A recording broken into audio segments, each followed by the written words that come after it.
comment ça se passe, moi, plutôt surtout côté, bah, c'est vrai que tu as tellement d'entités, renommées, mais que ce soit See You Better, Indexmino et notamment Alloscan. Comment ça se passe? Parce Ouais, qu'Alloscan bah a écou sorti la nouvelle version ou en tout cas, le plan oui, c'est ça, pricing et ça faisait, cetera.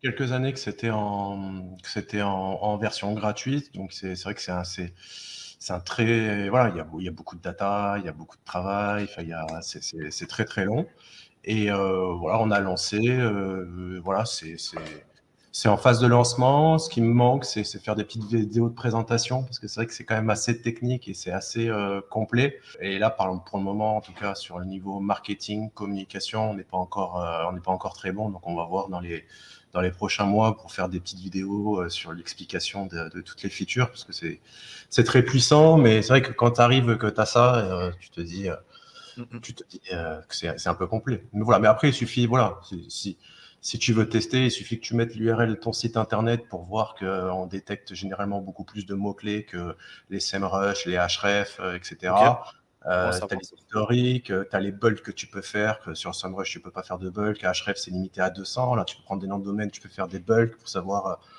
les expirer, s'il y a des mots-clés positionnés, pour savoir si tu dois les racheter, pas les racheter. En fait, c'est plein de fonctions débridées qui sont bridées chez les concurrents, que j'avais besoin personnellement, moi, au sein de l'agence et au sein de mon activité d'éditeur de site. Des fonctions basiques, du bulk, la détection de mots-clés, savoir les URL par le passé sur quels mots-clés elles se positionnaient, pour, en fonction de ces mots-clés, pouvoir générer des textes par IA, pour réinstaller un site sur exactement les mêmes URL, comme je l'avais expliqué un petit peu au Black and White. Euh, voilà, c'est toutes des fonctions qui sont débridées. Le but, c'est d'aller vite. Tu mets tes domaines, tu cliques sur valider en bulk et puis voilà. Et puis même si tu veux concevoir un site internet sur une certaine thématique, tu as même juste à mettre, je sais pas moi, un mot-clé, je sais pas moi, rachat de crédit. Le truc va te sortir toute la structure avec les catégories, les sous-catégories que tu peux intégrer sur ton site internet pour devenir le référent et aborder toute la thématique liée au rachat de crédit, au crédit de façon générale. Et après, tu peux brider pour aller de plus en plus loin sur la thématique. Soit tu veux vraiment te spécialiser que dans une thématique, soit tu veux faire quelque chose d'un peu plus large. Mais si tu veux faire quelque chose de plus large, voilà, il y a plus de pages. Il faut quand même avoir un domaine qui soit costaud pour pouvoir se positionner, parce que c'est plus concurrentiel. Mais voilà, ça fera l'objet de nombreuses vidéos sur la Ouais. chaîne YouTube de l'outil. Non, non, c'est clair avec toutes les features que, bah, que toi tu utilises principalement et que tu as mis à disposition, c'est clair que tu peux faire Ouais, de bonnes vidéos assez sympas, ouais. Tu avais c'est ça. commencé d'ailleurs, j'en avais vu deux trois où tu te filmais, Oui, j'en ouais? ai vu une, puis après, bon, il y a eu les vacances, puis des petits problèmes. Bah, tu sais, dans notre métier, hein, du jour au lendemain, bah, tu commences la journée, tu sais pas trop, tu penses que tu vas travailler sur un sujet, finalement, bah, t'as un problème de serveur sur un site, quelque chose. Euh, Ça peut être tout et n'importe quoi, et du coup, j'ai un peu de retard, donc il faut que je rattrape ça dans les jours qui viennent. Et côté indexation, comment ça se passe, de ton côté? Parce que clairement, Index, là, il y avait eu plusieurs, sujets, plusieurs débats, que ce soit sur Twitter, communauté ou autre et c'est vrai que ouais. ton outil, il ressort, tu vois? Comme quoi c'est vraiment, l'outil qui tient la Ouais, route. mais là, depuis septembre, Google a une sorte de blocage. Il y a beaucoup de difficultés. Ça avait fait la même chose l'année dernière. Donc là, on est en train de voir si on peut essayer de voir pour accélérer un petit peu les choses. Mais Ouais, depuis ce mois, c'est un peu bridé. Puis là, je vois, généralement, c'est quand ils font des mises à jour, qu'ils publient des mises à jour, c'est un peu bloqué. Et puis après, ça se débloque. Là, j'ai vu, ils ont tweeté comme quoi bah, il y a encore des mises à jour qui sont en cours. Mais non, voilà, les bots Google, on les envoie bien, ils passent bien, il y a tout qui passe bien. C'est juste que parfois, alors ça dépend également des sites internet, mais parfois, enfin, il passe, mais il veut pas rentrer l'URL dans l'index, quoi. Voilà. OK. Et toi, je pense que tu as un peu les mêmes problèmes d'indexation, non? Moi, ça va. Moi, ça va. C'est Ça pour ça que je va? t'ai demandé, vu que, par exemple, on a vu certains retours, notamment sur Indexeur Express où ça indexait un peu moins. Enfin, pas Indexeur Ouais, Express, l'outil de Vincent, indexation.fr, pardon, qui ouais, indexait un ouais. peu moins. Donc, c'est pour ça que je préférais te demander ton Oui, bah nous, ressenti. non, non, nous, ça a toujours bien fonctionné. Et de Ouais. temps en temps, tu as des périodes, une petite semaine ou 2 semaines où c'est un peu au ralenti. Et là, bah, je pense de toute l'année, il n'y a jamais eu de souci, à part ce mois-là où cette semaine, c'est un peu au ralenti, où on voit les stats qui sont un petit peu en baisse. Mm, Depuis mm. hier, ça semble un petit peu revenir, donc à voir. C'est pour ça qu'on a fait un tweet il y a hier pour dire qu'il y avait des petits ralentissements, histoire que les gens, voilà, quoi. Il faut dire aussi quand ça marche moins bien. Bien sûr, bien sûr. Bien sûr, en plus, Ouais. c'est la garantie satisfait rembourser est là aussi pour sécuriser le client. Donc en soi, Oui, c'est ça. Ça veut enfin, dire que bon, malheureusement, s'il les l'envoie, de risques. toute façon, il perd pas entre guillemets d'argent parce que si l'URL s'indexe pas, il est remboursé automatiquement par le système. Ouais. Mais c'est vrai que ça peut être frustrant où la personne a l'habitude d'utiliser l'outil, il voit que ça s'indexe voilà, en 24-48 heures et que là, il attend 3-4 jours et que ça met du temps, quoi. Ouais, C'est un peu pénible. complètement. Mais Bon, en bon, tout cas, c'est bien que vous communiquez dessus. on a un peu les mêmes problèmes avec TextBulker sur OpenAI. Ça veut dire Ouais, que de temps en temps, on le voit direct parce qu'on utilise pas mal de comptes, on fait quand même un petit peu de volume. Et souvent, de temps en temps, l'API, elle est down, elle renvoie des timeouts. Et, euh, et c'est pas tout le temps, mais quand tu fais du volume, tu le vois. Et tu vois qu'il y a un souci, mais tu regardes leur com, tu vois qu'il te dit que tout va bien, etc. Mais comme ils ont un décalage horaire, tu sais que, nous, on sait d'avance que ça marche pas et on sait qu'on va recevoir le mail vers 17h, 16h, et ils disent ah, il y a eu un problème technique. En fait, ils viennent de se ouais. faire réveiller là-bas. Et là, c'est réparé, mais des fois, voilà, c'est vrai que les gens sont habitués à avoir les textes en quelques minutes, et des fois, ça peut mettre 40 minutes, 50 minutes. Au niveau des quotas des clés, t'as pas trop de problèmes. Enfin, vous farmez. Non, ça va, Ça va. c'est assez géré. Au début, oui, mais là, c'est assez géré. C'est géré, puis tu peux créer des clés différentes pour une même structure, donc ça va. Voilà. Ce qu'il faut, c'est pas faire le call à partir de la même IP, sinon il considère que c'est le même compte. Ok. Donc, il faut faire les calls à une clé, des IP différentes pour élargir au maximum, même dans un moment où ça marche pas très bien, tu arrives quand même à en faire passer. Que si tu utilises même du multi-compte, mais que ça fait toujours le même serveur qui fait les calls, euh, ça marche beaucoup moins bien. Voilà. Ouais. Ouais, j'entends beaucoup de bien de TextBulker depuis la communauté. C'est bien, hein. Franchement, GG. Hein. Ouais, écoute, c'est vrai que c'est un outil pareil qu'on a fait par rapport à nos besoins, par rapport à notre expérience. On a tous fait du spin, on s'est tous fait filtrer, et en fait, on a voulu faire un outil vraiment simple et en bulk. C'est pour ça qu'il s'appelle Bulk, Text Bulker. Ouais. Voilà, l'idée, c'est que voilà, il est fait pour aller vite, publier un contenu qui se fera pas filtrer parce qu'il récupère des mots-clés sémantiques, qu'il va réintégrer, et c'est pour ça que c'est un peu sa plus-value, c'est que tous les algos sont basés sur du scrap de data et du coup que tu injectes sur le texte pour avoir un peu plus de qualité. Mais voilà, c'est vrai que si la personne veut créer son texte avec son plan défini, etc., c'est quelque chose qu'on fait pas et qu'on fera pas. Parce que 80% des utilisateurs, ils veulent quelque chose de simple, qui va vite, qui puisse se Bien sûr. connecter à leur site WordPress et pas passer plusieurs minutes à créer sa structure sans plan. L'outil, c'est un outil qui est fait pour aller vite, faire du Ouais, bulk c'est du one et pour click. Hop. produire du contenu rapidement, en bulk et avec un maximum de qualité. Après, voilà, Complètement. si vous voulez quelque chose de spécifique avec un plan structuré, c'est pas chez nous, c'est chez toi ou d'autres concurrents qui font ça très bien. Où j'ai vu des petites vidéos où tu peux déplacer des modules, intervertir, etc. Ouais. Mais nous, c'est plutôt less is more. Voilà. Aller direct à l'essentiel, même s'il manque certaines fonctionnalités. De temps en temps, on recrée des Bien sûr. nouvelles features par rapport à la demande, mais on ne peut pas dire oui à tout parce que sinon, on s'écarte un petit peu de l'objectif principal. Complètement. Bon, en tout cas, GG, un TextBulker, IndexMino, Alloscan, SEObetter, que des gros projets. Franchement, très inspirant. Tu vois, même Paul qui était là précédemment, comme je disais ce matin, je ne sais pas si tu étais là, mais c'est vrai que tu es très bon SEO techniquement, businessment parlant, mais tu es un Ouais, entrepreneur. C'est plus que ça, c'est que tu entreprends des projets que tu arrives à garder viables. Donc, à créer ouais. vraiment des vraies marques, des vraies entités. Et ça, c'est très rare dans la communauté. Donc, C'est ce respect. que je vais expliquer un petit peu, et c'est aussi la vision la vision que tu as, ça me fait très plaisir, mais à l'intérieur, tout n'est pas, entre guillemets, rose, et il y a eu Ok. également pas mal d'échecs, etc. Mais voilà, il faut tester, il faut créer plusieurs Moi, produits, il y en a certains qui vont je marcher. pensais que tu bossais que 2 heures par jour. Hein. Je pensais pas que Non, tu non, non. bossais. Non, je vends pas de formation sur ce Ouah, domaine-là. je croyais que c'était Zenoposter qui bossait, moi. Non, oui, il y a beaucoup Zenoposter. Zenoposter, ça Non, permet bien d'aller sûr. très vite, mais voilà, c'est ce que je vais un petit peu expliquer. On est une race entre guillemets d'entrepreneurs malins, bidouilleurs, et on n'est pas comme un autre type d'entreprise qui leur seul objectif c'est d'avoir la plus grosse boîte pour se faire un peu mousser ou de créer peut-être des startups avec des levées de fonds. Nous, c'est plutôt, on pense, petite entreprise, peut-être petite entreprise, gros profit, mais où tu vises un produit, où tu réponds à un besoin. Et le grand max au niveau des salariés, ça va être 4-5 personnes, pas plus. À partir de là, tu vois, l'idée, c'est de créer des petits business comme ça euh, qui te demandent peu de charges et que voilà, si un jour tu as besoin de te retourner, que tu puisses te retourner simplement, mais pas partir sur des projets de très très long terme.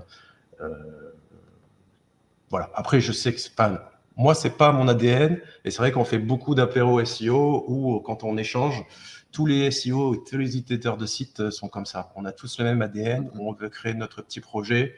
Et il y a des mecs que je rencontre qui sont pas du tout connus, qui gagnent beaucoup plus que moi, qui ont des sites. Enfin, il y en a un, il a un site bon adulte, mais il est classé 200e sur les sites les plus populaires dans le monde entier, des trafics de malades, des problématiques de malades, des mecs qui créent des applications sur Android et iPhone qui font des chiffres incroyables, mais c'est tout le temps des petits business avec des gros profits, peu de Ouais, charges c'est pas une voilà. masse salariale incroyable, du C'est ça. Je management pense qu'on n'est pas strict fait quotidien. pour gérer du gros personnel, etc. Voilà. Mm, mm. C'est un peu Complètement. la marque de fabrique des SEO, éditeurs de sites. On est un peu dans ce délire-là. Totalement d'accord. Et bah, pressé de voir ta conférence. Ouais, ben, j'ai essayé un peu de changer, changer un peu. Après, j'ai pas pu m'empêcher d'ajouter un peu des cas concrets sur, voilà. Et, l'idée, c'était de parler un peu des problèmes qu'on parle pas forcément, mais également les solutions et les solutions qu'on utilise au quotidien, qu'on a utilisées cette année, avec les grands changements qu'on a fait à la fois dans la gestion des réseaux de sites, des différents business, où voilà, quand tu es petit, tu peux tu peux utiliser certaines solutions, mais dès que tu veux passer en mode sérieux, voilà, tu n'as plus moyen de rigoler parce que tout est dupliqué à plusieurs échelles, donc il faut savoir utiliser les bons outils. On a à peu près tout testé, et là, je vais vous montrer un petit peu comment on fonctionne pour monitorer tout ça et travailler de façon un peu globale. Voilà. Bah, super, carrément. Voilà, c'est un peu nouveau, là, je vais partir un peu en mode entrepreneurial et un peu cas concret, il va y avoir deux parties. Donc Je pense voilà, je qu'on est pense que beaucoup preneurs, hein. Fais-toi plaisir. Tant que tu vas te faire kiffer, ça va nous faire kiffer. Donc, avec grand plaisir. Si tu partages ton écran, je l'ajoute sur le ouais. stream. Et encore merci pour ton sponsor Alloscan, bien sûr, qui a été gagné ce midi, je ne sais plus par qui, mais ça fera un heureux. Pas de souci.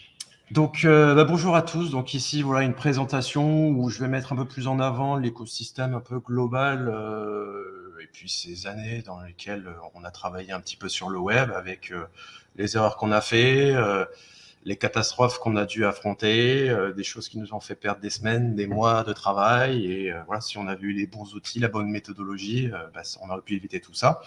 Mais bon, c'est en faisant les erreurs qu'on apprend. Et puis, je pense que pas mal de problématiques qu'on a eues et pas mal de problématiques que je vais vous présenter, c'est des choses que vous allez rencontrer prochainement, que vous rencontrez actuellement. Et je pense que ça peut vous débloquer. Voilà.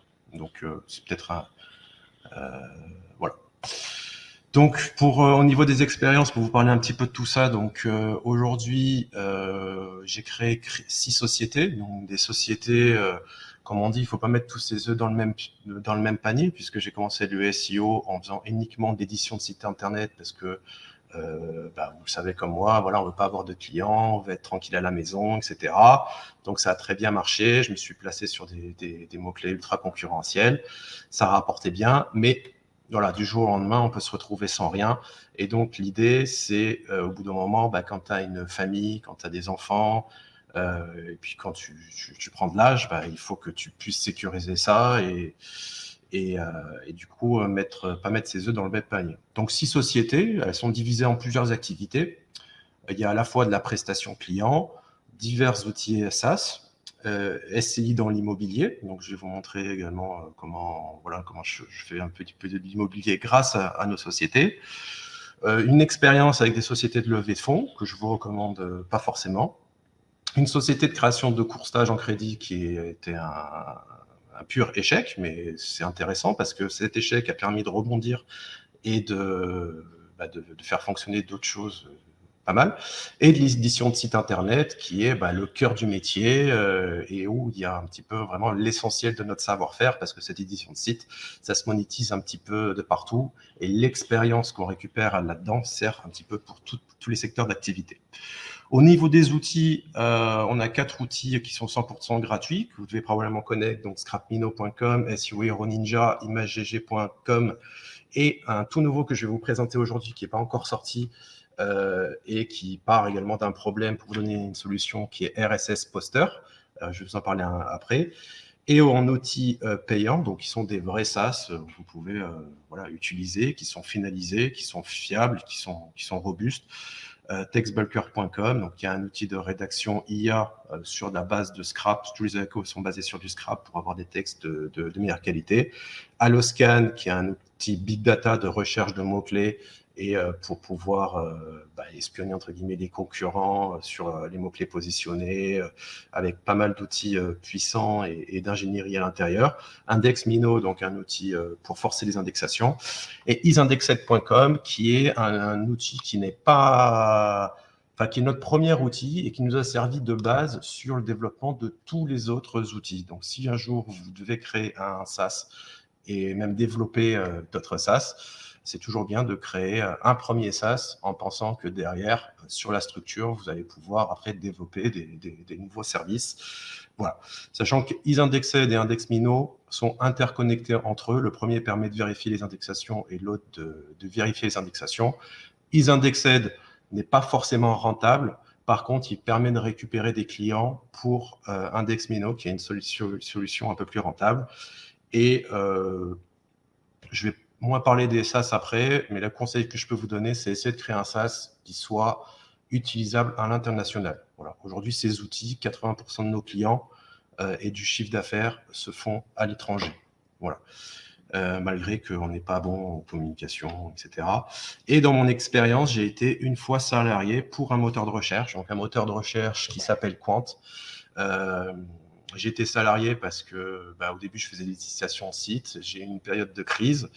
Je voulais également investir dans l'immobilier. Et c'est vrai qu'en étant salarié, c'est quand même plus facile pour investir.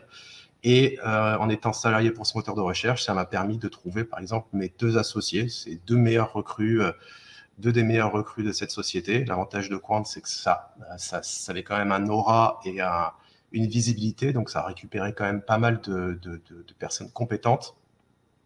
Et ces 2 personnes sont devenues mes associés, à la fois Frédéric Lundeni, donc pour ScrapMino, SEO Hero, TextBulker, IndexMino, isindexed, et Adrien avec Alloscan, qui est data scientist.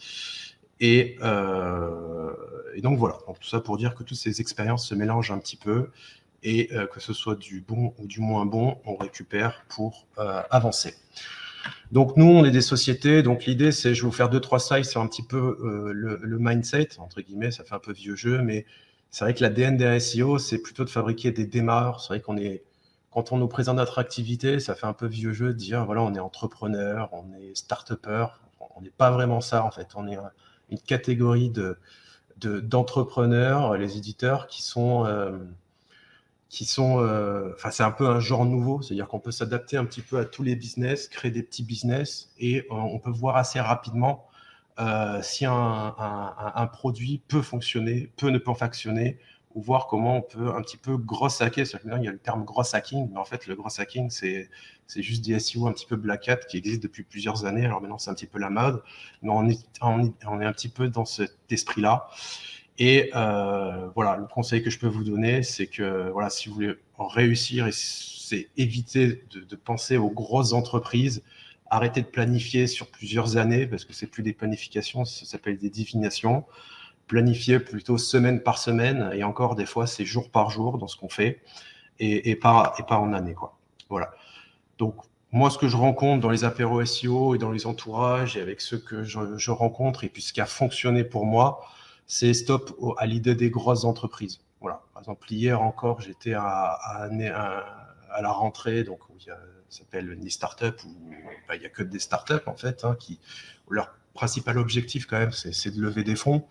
C'est vrai que quand j'ai échangé avec eux hier, je les connais pas forcément, et la première question qu'ils te posent, c'est combien tu as de salariés, tu vois. Et quand quand on leur répond que tu as un salarié ou que ou sur une autre structure, tu en as 4 ou 5, ils te répondent comme ça, ouais, ok, bof, et ils passent à autre chose, tu vois, comme si tu étais rien du tout. Mais ce qui compte, c'est pas ça. C'est pas d'avoir la plus grosse entreprise pour avoir les plus gros problèmes, avoir les plus gros problèmes de recrutement, avoir aucun bénéfice. Le but, c'est d'être heureux dans ce que vous faites.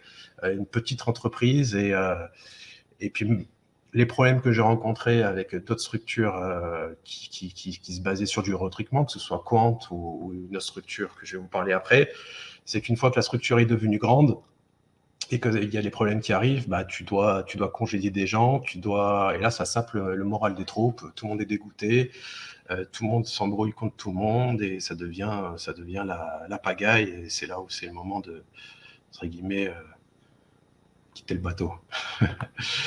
Donc voilà, en gros, c'est créer une entreprise et pas une start-up, parce que voilà, quand on échange avec ceux qui disent créer des start-up, c'est vrai que t'as l'impression que la start-up, c'est un truc magique, où en fait, ce qu'ils dépensent, c'est pas leur problème, c'est celui des autres. Et en fait, ils dépensent, ils s'inquiètent pas du chiffre d'affaires, ils s'inquiètent pas de la rentabilité de l'entreprise. Leur seul objectif, c'est de trouver, de dépenser l'argent des autres et jusqu'à ce que tu trouves un business plan rentable pour essayer de monétiser. Et c'est pas du tout ma vision de l'entreprise. Le but, l'entreprise, c'est une aventure humaine avec des amis qui peuvent devenir tes amis. Et ouais, c'est ce mode startup, levée de fonds, etc. Je l'ai vécu sur 2 sociétés et c'est pas notre ADN. Voilà. Donc le levée de fonds, après ça peut se faire, hein, je critique pas, mais je pense que quand vous voulez créer une société, c'est pas le plan A, c'est le plan Z, quoi. C'est-à-dire qu'une fois que vous avez fait la levée de fonds, vous êtes bloqué. C'est-à-dire que vous renoncez à être le seul maître à bord. Encaisser des revenus, ça devient plus important que de bâtir une entreprise saine et durable. Dépenser de l'argent, ça crée des dépendances parce qu'après, tu dois rendre des comptes. Tu pars dans un mécanisme où tu dois faire des réunions, rendre des comptes, des conseils d'administration, etc. Les clients, du coup, là où je passe le plaisir à échanger avec le client, c'est encore moi-même personnellement, la majorité du temps, qui répond au support et qui échange avec les clients sur les besoins. Ce plaisir-là, ça passe au second rang parce que la priorité, c'est de faire plaisir aux investisseurs et pas aux clients. Voilà, et puis la recherche de fonds, c'est un métier, c'est énergivore et tu te concentres pas sur ton produit, quoi, et tu avances beaucoup moins vite. Donc voilà, concentrez-vous d'abord sur le lancement de votre projet. Après, si vous êtes vraiment bloqué, vous pouvez faire appel à la levée de fonds. Mais nous, tous les projets qu'on a lancés, même les plus gros, comme la franchise, ça a été toujours autofinancé, quoi. Après, c'est vrai, bon, il y a certains, ouais, on peut créer, lever de fonds, etc. C'est un gros moyen pour faire beaucoup d'argent et devenir riche et penser à la revente. Ok, sauf que, voilà, si ta stratégie, en fait, si ta stratégie, c'est plutôt de penser à ton retrait plutôt qu'à l'engagement et à être à fond dans ton projet, à mon avis, la boîte, elle va pas durer et ça va vous gaver, quoi. Et finalement, pour les grandes histoires et que vous entendez de partout sur TikTok et sur YouTube, j'ai lu un truc sur les échos, quoi. Enfin, si tu veux vraiment, voilà, il y a une chance sur 10 000 pour que tu puisses être riche et revendre ta société correctement. Et puis, généralement, quand tu interviews les gens qui ont fait fortune en revendant leur société, une fois que tu as revendu ta société, en fait, ils regrettent parce qu'ils essaient de recréer des nouveaux business et ils sont toujours attachés à leur première société, leur premier bijou, et ils finissent par regretter. Et voilà, ça peut être une bonne idée, mais c'est pas forcément la bonne solution. Donc moi voilà, c'est vrai que j'ai pas mal galéré au début, je travaillais beaucoup le soir. Merci à ma femme, bon là elle est partie là, mais qui m'a pas mal supporté un peu tous les soirs. Je travaillais, après bon elle était à côté, regardait Netflix, etc. Moi je le ziotais, mais voilà, inutile de quitter votre emploi. Moi j'ai lancé en parallèle des entreprises alors que j'étais aussi salarié chez Quant. Vous pouvez le faire petit à petit. Et voilà, vous pouvez vous coucher 1 heure plus tard et en faisant petit à petit chaque jour, c'est comme ça où vous débloquez petit à petit, mais faites pas la folie de quitter du jour au lendemain votre travail si au niveau financier c'est compliqué pour vous, parce que voilà, c'est vrai qu'on est quand même dans une période assez compliquée, un petit peu pour tout le monde, où voilà, il n'y a pas de tout qui est rose non plus, et avec la conjoncture actuelle, c'est un petit peu en baisse. Donc essayez quand même de faire les choses intelligemment et de vous sécuriser. Après, grosse erreur que j'ai fait aussi, c'est ne pas être trop gourmand. À un moment, pendant plusieurs années, j'étais premier enfin top 3 sur rachat de crédit et en première page sur les mots-clés génériques comme crédit, même tous les types de crédits avec différents sites. Et des fois, on peut avoir un petit peu envie de développer encore plus ce chiffre d'affaires parce que les leads, bon voilà, ça rapportait pas mal. Mais quand on a appris que, pourquoi par exemple, quand rachat de crédit, ce que gagnaient les courtiers, c'est que quand ils faisaient un crédit, ils touchaient 7% du montant du crédit qu'ils finançaient, ce qui était énorme. Et vu le nombre de leads que j'avais à l'époque, on se voyait multimillionnaire, etc. Donc du coup, une belle expérience. J'ai contacté un de mes collègues de classe, d'ailleurs, qui s'appelait Benjamin Binger, qui a plusieurs sociétés également dans du secrétariat. Alors, c'est plus des vraies entreprises où il doit gérer du personnel, etc. Et comme on avait fait un BTS compta, c'était quelque chose qui était compatible. On s'est dit, allez, on va se former. Et vous ne le savez peut-être pas, mais je suis courtier en crédit et en assurance. C'est-à-dire que j'ai tous les agréments, j'ai ma formation Orias, je suis IOPSP. On a créé du coup ensemble une nouvelle société, mais ça a été un pur échec. Je lui ai revendu, en plus c'est un ami, à 1 euro symbolique, même si la valeur de la société a une valeur beaucoup plus importante parce qu'il y a quand même des contrats qui ont été signés. Mais la vérité, c'est que bon, rachat de crédit, on savait un petit peu que c'était une thématique un peu borderline.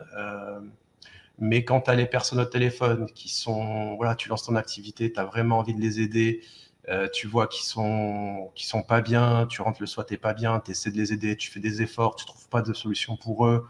Et quand tu trouves des solutions pour eux, ils te disent non parce qu'ils ont trouvé ailleurs, etc. C'est beaucoup, beaucoup d'efforts. C'est beaucoup d'efforts en moral. C'est des personnes en pleurs que tu as au téléphone. Et c'est quelque chose qui m'a dégoûté de la thématique. Et même en édition de site internet, c'est quelque chose que je ne fais plus du tout. Alors voilà, bon, on a des clients dans la thématique, il n'y a pas de souci. Mais personnellement, j'ai été tellement dégoûté que voilà, c'est 1 an et demi entre guillemets, de ma vie qui a été perdu, mais gagné parce que voilà, ça ne peut pas être tout rose et tu gagnes. Mais il faut, comment dire, concentrez-vous sur ce que vous savez faire. Et des fois, voilà, on sait faire du web et des fois, ça sert à rien de se diversifier pour aller des choses sur des choses qu'on maîtrise pas trop. Après, grâce à ces résultats aussi, il y a des performances qui sont reconnues par la communauté. C'est-à-dire que des partenaires, à l'époque, avant de créer sa structure, j'étais un des premiers affiliés sur Finanzen, que vous connaissez probablement. Et le boss, quand il est parti, donc c'est Mathieu Mario, m'a appelé, m'a dit, voilà, on va créer une nouvelle société. Donc ça, c'était il y a 6 ans, 6-7 ans, je crois déjà. Ça fait un moment. Donc une société basée sur les financements, etc. Je suis toujours cofondateur. Alors, je suis pas visible sur leur site internet parce qu'à l'époque, j'étais salarié de chez Quant et je voulais être un petit peu caché. Voilà, ça regardait personne. Mais grâce à ces performances, voilà, avec les partenaires, et puis j'en ai tout le temps encore aujourd'hui. Alors aujourd'hui, j'ai plus trop le temps j'ai pas de temps du tout en fait de me concentrer sur des nouveaux projets. Mais par rapport à ce savoir-faire, le monde est petit et j'ai souvent des demandes de partenaires aux clients qui proposent des deals, des solutions. Donc, à partir du moment où vous faites un travail sérieux, que vous êtes réglo, que vous êtes honnête, vous n'aurez pas de problème pour vous en sortir, même dans les moments difficiles. Donc ça, c'était une société basée sur les levées de fonds. Et c'est là où j'ai dit, c'est quelque chose qui n'est pas du tout pour moi, la gestion salariée, ce truc-là, c'est pas la vision d'entreprise que tu as où tu rentres et tu es content de ta journée. Et c'est pas notre métier. Également, c'est des performances qui sont reconnues par les clients. Voilà, typiquement, à l'époque, je vendais aussi des backlinks sur pas mal d'agences SEO en France ou consultants en France ou des plateformes qui après le revendaient peut-être 3-4 fois plus cher. Mais un gros client m'a fait confiance. C'était un client qui était sur Monaco, donc c'est Quality référencement. qui m'a proposé, écoute, voilà, les résultats sont super, on a une idée, c'est créer, vu que tu sais travailler avec les process, tu crées des templates, etc. Ça marche plutôt bien ici à Monaco, on commence à se faire connaître à Nice, dans le 06, on va créer la franchise. Voilà. Ils m'ont montré, ils m'ont expliqué, du coup on a créé cette structure, on s'est associés, c'est 3 fabuleuses personnes, c'est ma principale aujourd'hui activité et c'est un réel plaisir. Voilà. On fait pas de vagues, on n'est peut-être pas assez visible, on n'est peut-être pas assez bon en communication, mais n'empêche que dans toute la France, on a 32 franchisés qui sont elles-mêmes des structures et des petites entreprises un petit peu comme nous. C'est pas des grosses structures, ça peut être des anciens également de Page Jaune, des agences de communication, des freelances. Et aujourd'hui, on a un peu plus de 1000 clients dans toute la France où on fait un travail voilà, qui est correct, qui est reconnu, voilà, après, on a des gros clients, des plus petits clients. C'est vrai qu'on a quand même une spécialité, c'est le référencement local, parce on a pas mal de sites là-dessus. Et tout ça créé 100% avec des fonds propres où, voilà, si tu as une idée, tu la lances le lendemain, tu n'as pas de compte à rendre à personne, tu n'as pas de conseil d'administration, tu n'as pas de réunion. Et c'est un vrai plaisir de travailler ensemble et avec eux. Des performances qui sont reconnues également par les concurrents, ça veut dire que les concurrents, entre guillemets, parce qu'on n'a pas vraiment de concurrents, parce qu'on travaille beaucoup avec d'autres agences qui peuvent être des concurrents, mais finalement, on s'entraide, soit par nos outils où on les aide, soit des fois, on fait des tâches peut-être un peu plus techniques sur des gros clients qu'ils ont, parfois ils disent que c'est nous qui faisons le travail, parfois ils le disent pas, c'est pas un souci, mais on a toujours ce respect, voilà, toujours être respectueux, pas prendre les jeux du haut, ne jamais critiquer les agences concurrentes. Voilà, il y a quand même un respect parce que voilà, tout finit par se savoir et voilà, la relation de confiance et le respect c'est important parce qu'une fois que t'es grillé, t'es grillé quoi. En gros, pour résumer, si vous voulez faire des choses qui comptent et des produits qui fonctionnent, c'est associez-vous. À chaque fois que j'ai voulu faire quelque chose tout seul, soit j'ai été fatigué, plus motivé, et associez-vous. Donc là, tous les projets qu'on a, sur lesquels je travaille, ça a été des anciens clients, ça a été des anciens partenaires, ça a été des concurrents, parce que c'était des concurrents. À la base, c'est YouBetter, l'agence, je faisais la même chose, même travail qu'eux. Ça peut être des camarades de classe. Donc, quand j'ai créé la société de crédit, c'était un camarade de classe sur lequel, voilà, c'est des gens en qui tu as déjà passé des années et sur qui tu peux avoir confiance et que tu as l'expérience. Et ça peut être également des camarades salariés. Ça veut dire que quand tu rentres dans une grande société, en travaillant à l'intérieur, tu vois directement quels sont les salariés sérieux à l'intérieur et sur lequel tu peux leur proposer de créer un produit. Voilà, c'est ce que j'ai fait en travaillant avec des excellents développeurs pour aller très vite dans le développement d'applications. Après les échecs, l'avantage du SEO, c'est qu'il arrive toujours à rebondir, à trouver des nouvelles idées, etc. Là, il y a pas mal de tweets qui circulent avec des réseaux de sites locaux qui finissent en .info, .com, etc. Et ben, c'est nous. Voilà, c'est nous, c'est des idées qu'on a trouvées, même d'autres sites d'affiliation. Je le vois passer, je réponds pas. C'est des trucs qu'on utilise en interne. Ça se positionne très bien. Donc, tout ça, c'est créé avec nos différents outils.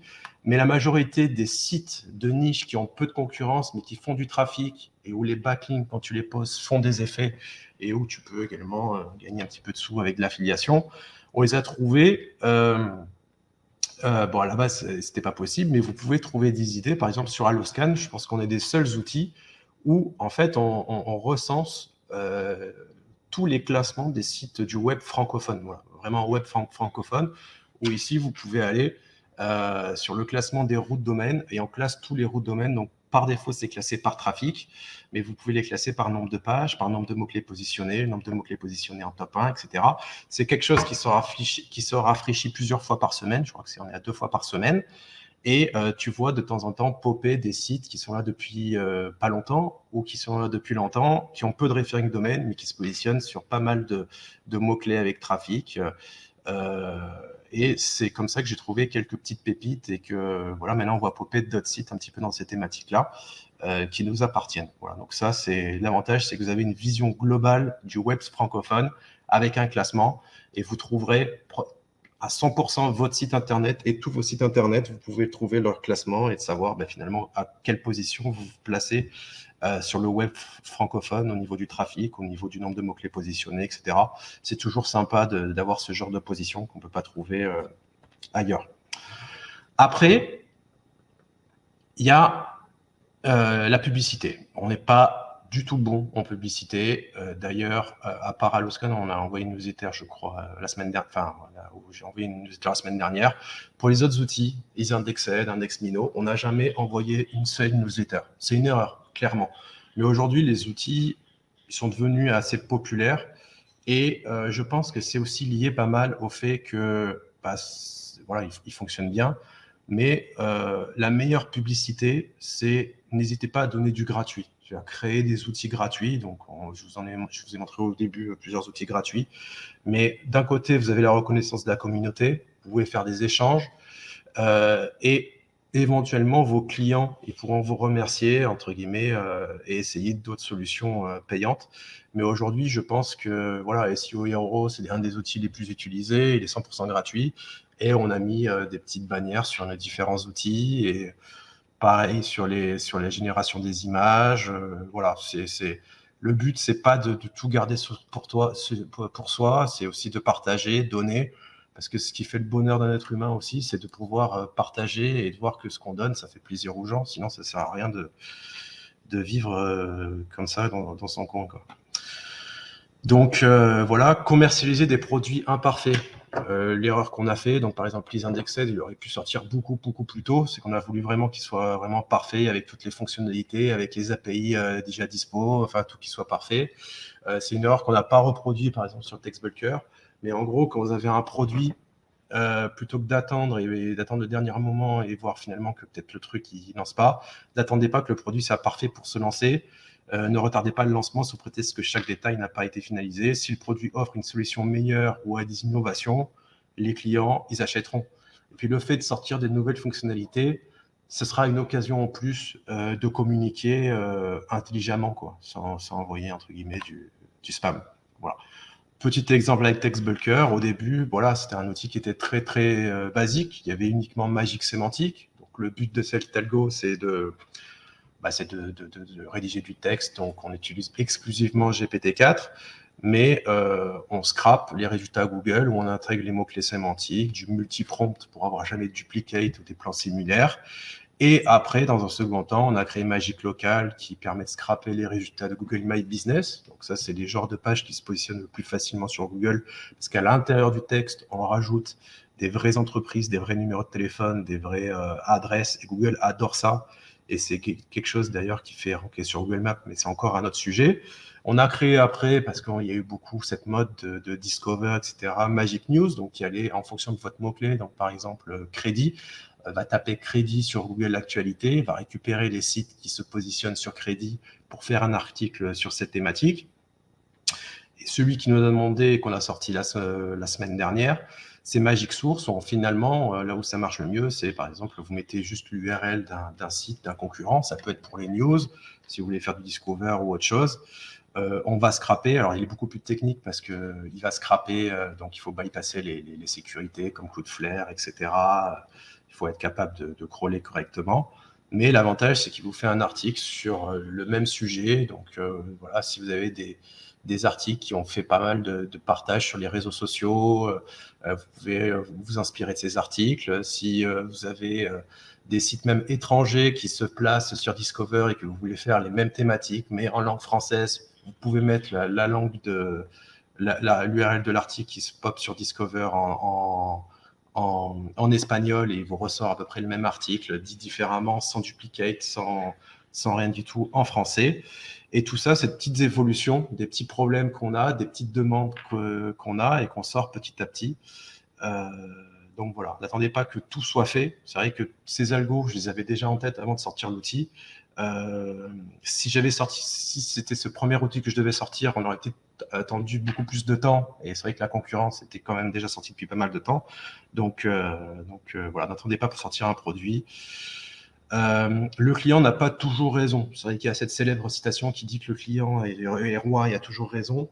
Non, enfin, il n'y a pas forcément toujours raison. C'est ce que j'expliquais toujours tout à l'heure à Romain au tout début, c'est que voilà, si on écoutait le client, on aurait fait plein de fonctionnalités avancées, mais on aurait embêté 80% des utilisateurs qui voulaient vraiment quelque chose de simple, très rapide et utilisable par n'importe qui, n'importe quel rédacteur. Voilà. J'aime bien cette citation d'Henry Ford qui dit « Si j'avais écouté les clients, je leur ai donné un cheval plus rapide. » Voilà. Donc oui, puis à force de dire oui à des fonctionnalités, au bout d'un moment on repousse les échéances et à force de dire oui, la fonctionnalité la plus importante de l'outil, là où vous vouliez aller au début, ça se rallonge de plus en plus et finalement vous n'allez pas là où vous voulez. Donc parfois il faut savoir dire non pour contenter, voilà, c'est Pareto, quoi, 80% des clients et dire non à 20% des clients. Mais dans cet algo Magic Source, c'est vrai qu'on a pas mal de demandes et moi j'ai ce besoin-là. Qui est, par exemple, donc Magic Source, aujourd'hui, vous devez ajouter vos propres URL. Et là, on est en train de créer un nouveau tool gratuit que vous allez... il est en cours de développement. Donc là, c'est une simple maquette Canva. Parce que, bon, avant de faire les développements, je pense qu'il y a des outils spécialisés dans les maquettes, mais j'aime bien Canva parce que j'ai l'habitude. Et puis, ça me permet de faire des maquettes. Donc, je vous ai mis ces maquettes. Mais c'est un outil qui va s'appeler RSS Poster, qui va vous permettre en fait de transformer votre blog en automatique. Ça veut dire que Magic Source, c'est bien pour récupérer les URL, mais il faut aller quand même les récupérer à la main, etc. C'est un traitement manuel, il faut les lancer, etc. L'idéal, ce serait quand même d'avoir pouvoir ajouter différents flux RSS de sites internet, pouvoir ajouter des filtres à l'intérieur, de pouvoir valider soit de façon automatique des URL, des rédactions à analyser ou valider des URL, des textes à valider, et que ça se rédige de façon automatique par l'intelligence artificielle et que même que ça les poste de façon automatique par l'intelligence artificielle. Là, toujours pareil, c'est une fonction qu'on ne va pas ajouter à TextBulker parce que sinon on va rendre le produit avec, en usine à gaz et pour les maintiens des outils, ça va être un enfer. C'est un script que vous pourrez installer sur votre propre serveur et utiliser vous-même à l'intérieur, un petit peu comme le script que j'avais donné ImageGG qui permet de générer des images par l'IA. Et vous pourrez le modifier pour, par défaut, il sera utilisable uniquement avec l'API de TextBulker, mais si vous avez une autre solution d'IA préférée ou si vous voulez faire vous-même vos propres trucs avec directement l'API, etc., vous aurez accès au code source et vous pouvez faire appel à un développeur pour modifier un petit peu les choses. Mais grosso modo, voilà, un projet égale un site. Vous pouvez ajouter un nombre de flux. Donc ça, ce sera un peu le tableau de bord où vous pourrez ajouter vos flux, vos différents flux. Vous pourrez pour chaque flux créer des filtres. Ajouter de nouveaux projets, le nombre de rédactions qui ont été créées, le nombre d'articles qui ont été publiés, quel est le site qui est connecté au projet. Donc, par exemple, un projet égale un site et voilà, vous pouvez définir comme ça vos projets. Ici, on est par exemple vous serez par exemple dans un projet d'un site internet où vous pourrez gérer vos flux, créer divers filtres internet en disant sur ces flux, finalement, moi, je veux que les flux qui parlent d'athlétisme, par exemple. Donc, vous pourrez créer des flux. Donc, les flux RSS, il y a 3 possibilités pour faire des filtres. Soit on filtre sur le contenu de la balise title, soit sur l'URL, soit l'extrait de la description de l'article. Vous aurez le récap du site qui est connecté, la catégorie, le nombre d'URL qui sont validés, c'est-à-dire qui sont en cours de rédaction et qui vont être traités, les nombres de résultats qui sont filtrés avec le filtre que vous avez mis en place. Et là, c'est le nombre d'URL total de tous les flux confondus. En fait, c'est un peu le touche, là où on met un peu tout et n'importe quoi sur les sites ou les catégories, les sites qu'on veut. Donc ici, vous aurez voilà, les différents URL, le type de validation. Si la validation a été faite manuelle, ça veut dire que c'est vous qui avez validé les articles sur lesquels vous vouliez faire un article similaire, ou de façon automatique, grâce au filtre que vous avez mis en place, où vous avez dit « je veux un article par jour qui parle de Cristiano Ronaldo », par exemple. Et vous aurez différents statuts. Voilà. Ici, vous ajoutez différents flux RSS. Donc, chaque flux RSS contient différentes listes d'URL. Les filtres, donc vous pouvez filtrer sur le titre, contient, ne contient pas Cristiano Ronaldo. Sur l'URL, vous pourrez ajouter tout un tas de règles pour ajouter vos filtres. Et grosso modo, voilà, c'est comme ça qu'on crée un produit, qu'on a un problème et qu'on essaie de créer des solutions, mais on essaie de ne pas faire des usines à gaz où cet outil qui est très puissant, finalement, il va être utilisé par peut-être 2% des utilisateurs de TextBulker. Donc, ça ne sert à rien de montrer cette fonctionnalité. Après, c'est une fonction qui va être très puissante, qui va rapporter beaucoup sur les SEO qui sont plus spécialisés pour faire du volume et pour automatiser un peu tout ça. Mais par rapport à nos clients génériques de TextBulker, c'est trop spécialisé et on préfère faire quelque chose à part et même le fournir gratuitement. Voilà. Après, il y a d'autres problèmes. Voilà, maintenant, je vais parler un peu des problèmes qu'on a eu, des petites solutions. Je pense que vous l'avez eu. Voilà, il y a eu la fermeture Google Analytics. Est-ce qu'on passe sur GA4? Il y a l'illégalité. Bon, est-ce qu'on migre tout ou est-ce qu'on trouve une autre solution? Finalement, ce problème-là nous a permis d'installer Matomo. Et finalement, on est très content puisqu'on a fait des installations de Matomo sur différentes thématiques de réseau de sites. Et c'est vrai que cette vue qu'on n'avait pas sur Analytics et qu'on aurait pu avoir si on faisait les API, qu'on s'embêtait un peu, mais c'est vrai que cette vue-là, par défaut, elle est par défaut sur Matomo, où vous avez une visualisation du réseau de sites avec le nombre de visites. Donc ça, c'était le 13, le nombre de pages vues et les revenus. Voilà. Bon, les revenus, j'ai mis une vente correspond à, j'ai mis c'est 1 euro, mais c'est pas le vrai montant dépensé. Mais vous avez cette vue globale du nombre de clics et l'objectif que vous pouvez faire directement. Et c'est quand même assez sympa si vous voulez réserver un écran sur le côté avec ce genre de statistiques, ne serait-ce que pour vérifier que les sites sont bien en ligne et qu'il n'y ait pas de problème. Parce que quand vous avez des sites, ça va. Quand vous en avez 100, ça va. Quand vous en avez 1000, ça va. Mais après, une fois que vous en avez beaucoup, c'est compliqué. Et des fois, ça peut arriver qu'ils soient done pendant plusieurs heures. Après, on a eu un gros problème, c'est que on était tous, c'est vrai que quand on vous débutait, on prend tous des hébergeurs chez O2Switch, Planet Hoster, voilà, ils utilisent tous cPanel, c'est quelque chose de très bien, sauf que cPanel a récemment modifié il y a quelques mois ou 1 an ou 2, je ne sais même plus, ses tarifs, c'est-à-dire que, au bout d'un moment, tu rigoles plus. Tu peux plus te permettre d'avoir des hacks qui te font perdre des jours et des jours en les réparant, en restaurant les sauvegardes. Si tu as des sauvegardes, c'est quelque chose que tu as besoin de sécuriser. Et donc, les cPanel, on a besoin de cloisonner. Ça veut dire qu'on a besoin que même si on sécurise, un site se fait hacker, que ce soit uniquement le site qui se fait hacker et pas tout le serveur. C'est-à-dire que là, aujourd'hui, sur O2Switch, il y a des lunes, il y a la possibilité de créer 2-3 lignes, donc ça va. Mais voilà, si vous voulez installer 500 sites sur O2Switch, généralement, tu le mets sur une même installation. Et puis, si tu as un site qui se fait hacker, tu te fais hacker tout l'hébergement. Et tu es dégoûté. Les sites, ils vont être filtrés. Même si tu répares le hack, ils ne vont plus repartir. Et tu as tué des années de chiffre d'affaires et de temps pour des choses inutiles. Donc, c'est vraiment important pour nous de vraiment tout cloisonner, site par site, et d'avoir des événements sécurisés. Donc, ça, c'était faisable avec ce qui s'appelle WHM, où tu pouvais créer un cPanel par site Internet, ce qui veut dire que si tu avais un site qui était hacké, il se faisait hacker. Mais maintenant, c'est plus possible. Maintenant, ils facturent, je crois, 2,50 € le cPanel ou quelque chose comme ça. Enfin, c'est quelque chose qui est hors de prix. Donc, cette option-là, il a fallu trouver une nouvelle solution. La solution qu'on a trouvée, je vais vous parler de cette slide, mais j'ai un peu inversé. Aussi, voilà, on entend de plus en plus sur les réseaux sociaux, sur un serveur, on installe 1000 sites, etc. Non, oui, techniquement, tu as des sites qui font pas de trafic, tu peux en installer 1000, tu peux en installer 2000, il n'y a pas de problème. Le problème, c'est que si chaque site se prend ne serait-ce qu'un visiteur par jour, il va falloir gérer le CPU, la RAM, le stockage, après il va falloir les migrations. Non, ça marche pas comme ça. Oui, tu peux en installer si tu n'as personne qui vient dessus, mais dans ce cas-là, ça sert à rien. Tu as 1000 sites qui servent à rien. Non, tout dépend pour un même processeur, pour une même RAM. En fonction du type de site qu'il y a dessus, tu ne vas pas pouvoir mettre le même nombre dessus parce que ça va dépendre du trafic, de la conception du site Internet.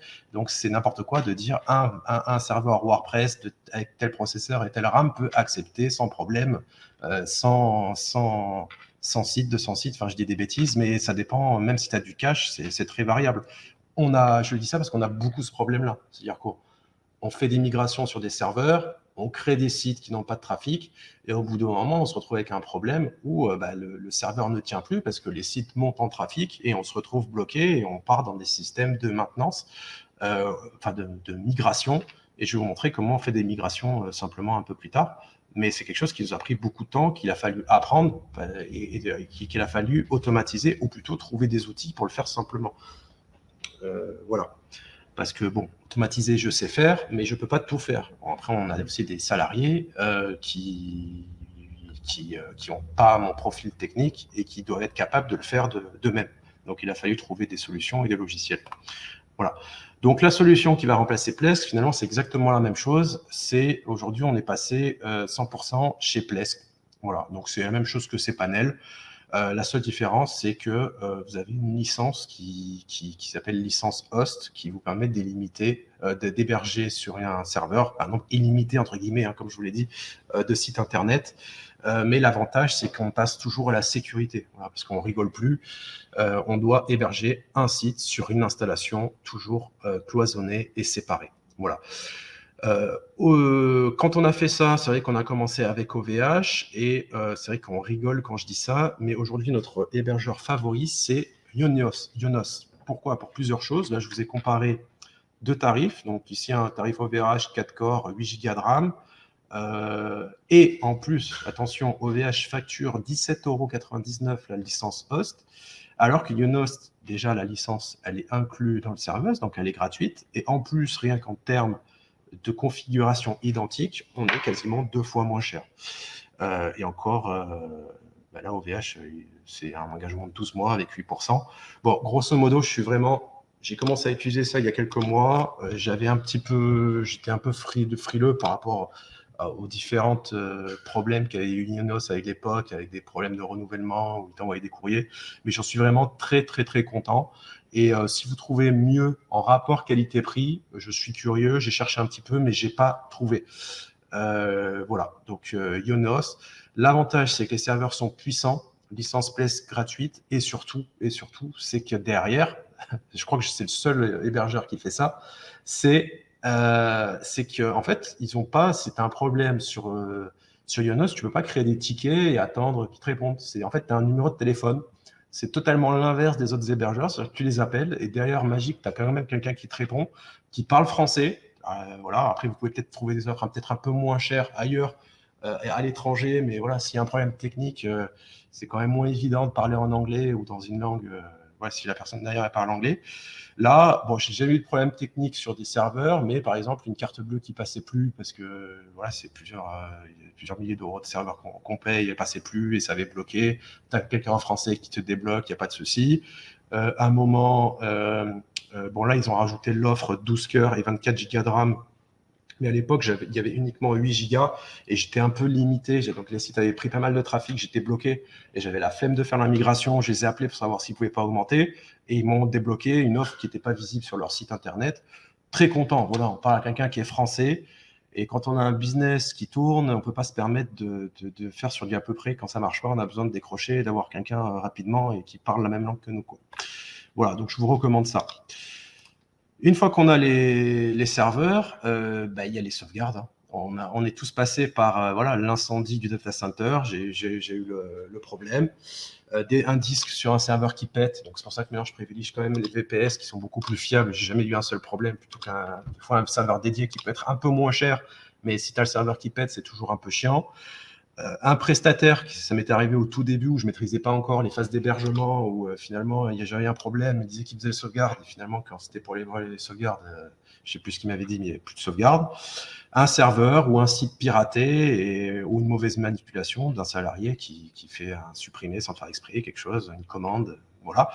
Donc essentiel, avoir des sauvegardes sur le site. Donc Plesk par défaut, vous avez des sauvegardes qui sont intégrées, donc des sauvegardes complètes de tout votre serveur et des sauvegardes incrémentielles. Mais bien sûr, il faut sauvegarder à l'extérieur. La meilleure offre que j'ai trouvée, d'ailleurs, si vous trouvez mieux, vous me dites. J'ai regardé un petit peu de partout, les hosts, même les trucs dans le cloud, etc. La meilleure offre que j'ai trouvée, c'est Comptabo. les serveurs de stockage, de storage. Voilà. Pour le serveur classique web, Yonos est beaucoup plus intéressant parce qu'ils ont la licence gratuite et ils sont un peu plus intéressants. Puis il y a le français. Mais pour du stockage, c'est un peu moins vital. Enfin, c'est vital, mais je veux dire, c'est du backup secondaire en fait, parce qu'il y a déjà le backup sur le serveur. Ici, vous voyez les prix, voilà, 1,6 Tera, 17 €, 800 gigas de Tera. Voilà, avec un serveur comme ça, vous pouvez sauvegarder tout votre réseau de sites facilement. Voilà. On a essayé un petit peu tous les plugins de sauvegarde, qui sauvegardent sur Dropbox, etc. Mais ça a été une galère. Puis il faut être capable de pouvoir le faire sur tous les sites internet. Et il suffit que des fois il y a un bug sur le plugin pour que ça sauvegarde pas. Et le jour où on a besoin, on l'a pas.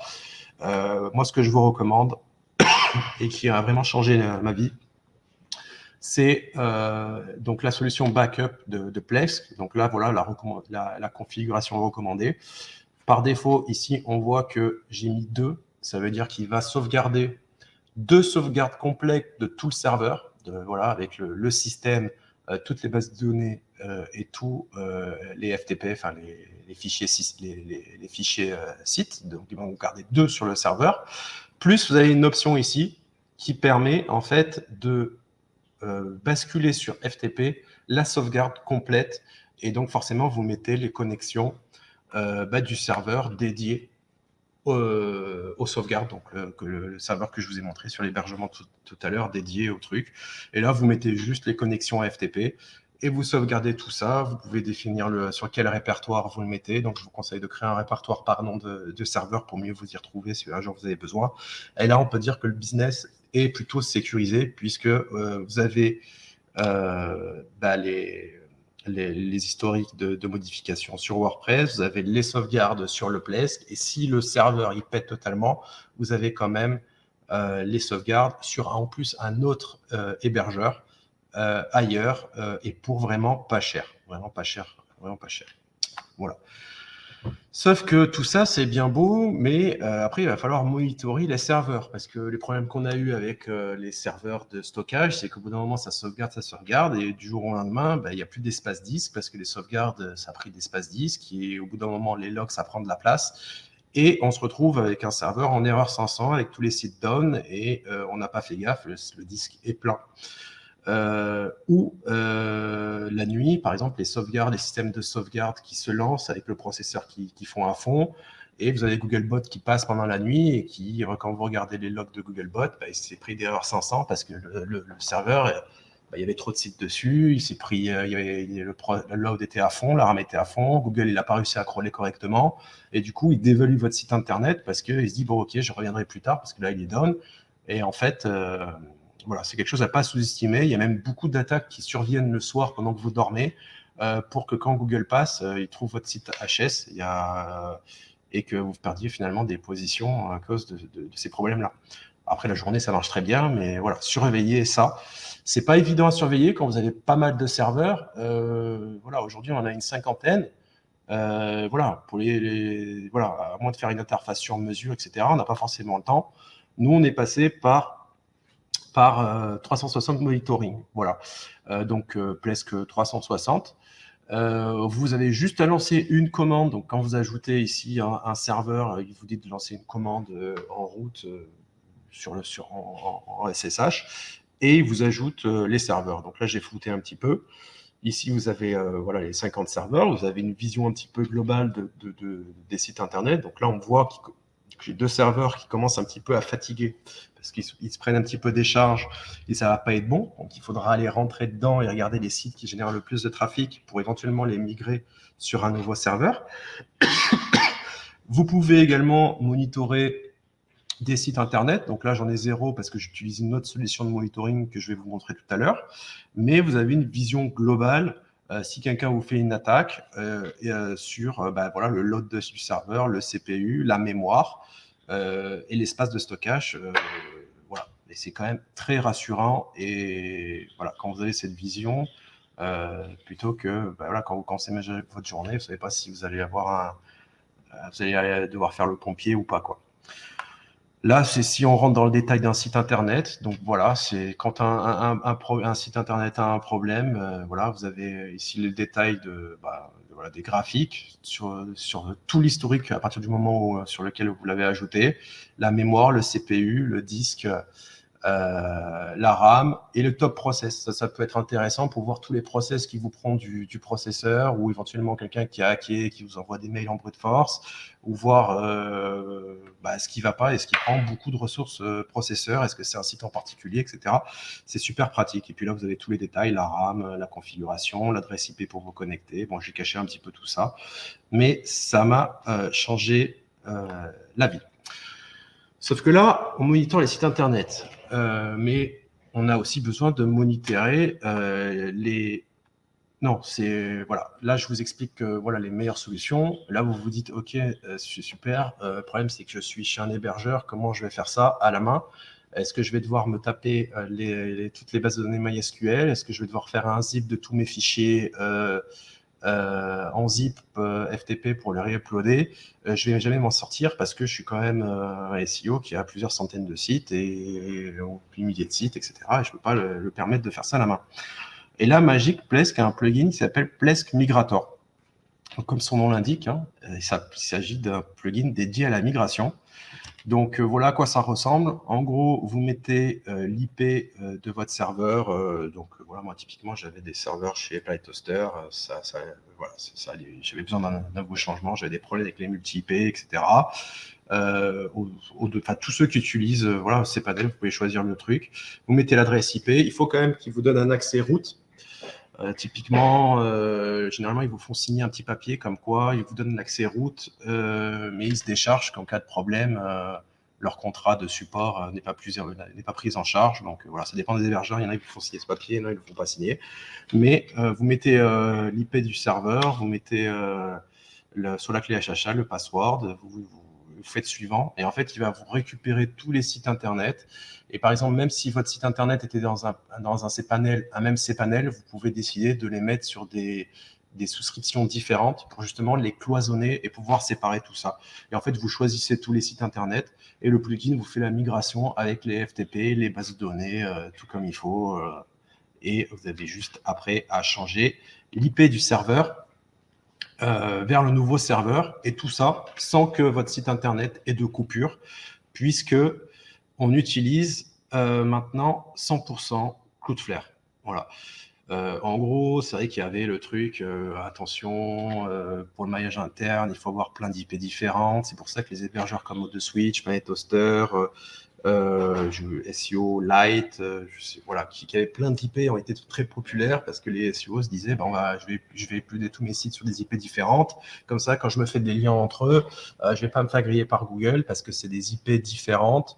Sur Majestic SEO, ça ressort comme des IP referring. Je vais être bien. Sauf qu'en fait, moi, j'ai eu plein de soucis avec ce genre d'IP. Déjà, le temps de connecter à l'IP source met un peu plus de temps que si c'était l'IP direct. Des IP qui sont cramés par d'autres personnes qui utilisent les mêmes IP et qui font des choses très crades. Il suffit qu'il y ait des IP il suffit qu'il y ait des sites qui utilisent les mêmes IP que vous, qui soient en down, qui soient surchargés, pour que finalement comment dire. Quand je bossais chez Quant, le crawler était un petit peu intelligent. Ça veut dire que pour pas DDoS le site internet, dès qu'on voyait qu'une IP, on avait du mal à crawler, on se disait cette IP et tous les sites qui sont sur cette IP, on va plus les crawler, tu vois. On avait des exceptions sur les CDN comme Cloudflare, etc., parce que c'est pas la même chose. Mais du coup, je sais pas comment fonctionne Google, mais je pense que ça fonctionne un petit peu pareil. C'est-à-dire, à cause des conneries des autres et à cause du mauvais entretien de leur site qui rame, le fait d'avoir des sites qui sont sur les mêmes IP, ça peut vous poser problème. Et puis moi, je le voyais dans la Google Search Console, souvent des erreurs 500 qui arrivaient de temps en temps. C'était très embêtant. Voilà. Donc ce truc-là, j'ai arrêté les multi-IP. Comme je vous l'ai dit, on prend un serveur et on met tout sur Cloudflare. En gros, bannissez les hébergements qui utilisent les mauvaises IP. On s'est rendu compte, il y a plusieurs SEO même qui ont fait des tests. Quand tu mets un site, un monosite sur une IP dédiée, souvent tu as un boost de comment dire de ranking. en ayant une IP d'ID. C'est compatible multi-compte parce que tu peux créer des comptes différents en ajoutant le petit plus sur le Gmail, donc ça peut être pratique. Nous, on crée un compte par serveur qu'on a migré. Même s'il n'y a jamais eu de problème avec Cloudflare, mais c'est bien de sécuriser, d'avoir plusieurs comptes Cloudflare, parce que vous savez également qu'on peut vous remonter, entre guillemets, sur Cloudflare et voir tous les sites qui utilisent le même Cloudflare. Donc, pour ceux qui sont parano, il faut mieux prendre des comptes Cloudflare différents. Et je vais vous montrer après comment gérer tout ça en multi-compte. Vous pouvez installer un catch-all, mais l'avantage aussi de Cloudflare, c'est qu'on a des IP qui sont trustés, qui sont validés par les moteurs de recherche, parce qu'elles sont utilisées par les plus gros sites. Et vos sites qui peuvent être peut-être un peu spammy ou un petit peu borderline sont noyés finalement dans la masse. Voilà. Après, pour ajouter tout ça en bulk, quand vous allez sur l'interface Cloudflare, vous n'allez pas ajouter un domaine. Alors, on l'a fait au début, c'est qu'après, on a fait trouver une solution. Ajouter le domaine un par un, etc. Donc, voilà, il faut utiliser l'API pour ajouter, pour en cas de migration, vous fassiez tout ça d'un coup. Donc, soit vous êtes développeur, même si j'ai dans l'équipe des développeurs, on ne s'est pas pris la tête, on a trouvé un petit outil qui s'appelle domainesoftware.com, il coûte 49 €. C'est quelque chose qui s'installe en local. Il n'y a pas de tracking. Le mec, voilà, c'est pas un truc en ligne où le mec peut récupérer également vos clés API et faire un peu n'importe quoi sur vos sites. Vous pouvez l'installer et même créer un répertoire par Cloudflare. C'est très très pratique. Et avec ça, en fait, en bulk, vous ajoutez vos noms de domaine sur les comptes Cloudflare, vous pouvez les supprimer, vous pouvez modifier tous les enregistrements DNS, les CNAME, les mails, les champs de type A, voilà, tout ça est fait en bulk. Donc c'est voilà, quand on a quelques-uns, ça va, mais quand tu as des milliers de sites et que tu dois tout ajouter sur Cloudflare, tu es obligé de passer par ça. Et plutôt que de prendre le temps de faire des développements, de regarder la doc, pour prendre un foro, vous avez une interface très simple qui permet de faire ça. C'est pratique. Je ne le connais pas, mais voilà, ça lui fait une petite pub. Voilà. Après, une fois qu'on a tout ça, l'essentiel, c'est quand même de pouvoir monitorer les sites WordPress, parce qu'après, voilà, il faut être capable de pouvoir mettre à jour les plugins, les erreurs 500, les thèmes avec les failles, les problèmes de pouvoir mettre à jour tous les caches. Et aujourd'hui, donc ça, j'en ai déjà parlé, et vraiment, ça m'a changé la vie. Donc c'est quelque chose qu'on utilise déjà depuis pas mal de temps. C'est MenWP. Donc voilà, dès que vous avez des sites, si vous voulez créer des sites, faire des modifications sur les sites, des suppressions, des mises à jour, que ce soit des plugins, des utilisateurs. Donc par exemple, on travaille beaucoup avec des rédacteurs différents. Donc il y en a qui viennent, il y en a qui partent. Tu leur crées un compte rédacteur dédié, comme ça, si tout est logué, s'il fait une bêtise, s'il fait quelque chose, tu sais quel est le rédacteur qui a fait l'erreur. Donc tu peux ajouter en bulk des utilisateurs, les supprimer, les sauvegardes. Donc il y a le truc, il y avait un plugin Udraft qui permettait de gérer les sauvegardes, mais je vous le conseille pas. Je vous conseille de faire les sauvegardes comme je vous ai expliqué, mais vous pouvez le faire également par MenWP si vous le souhaitez. Créer des pages, les textes, catégoriser. Limite, vous n'avez même plus besoin de vous connecter à l'admin, même si on le fait toujours, directement par l'interface, vous pouvez être redirigé directement vers l'admin.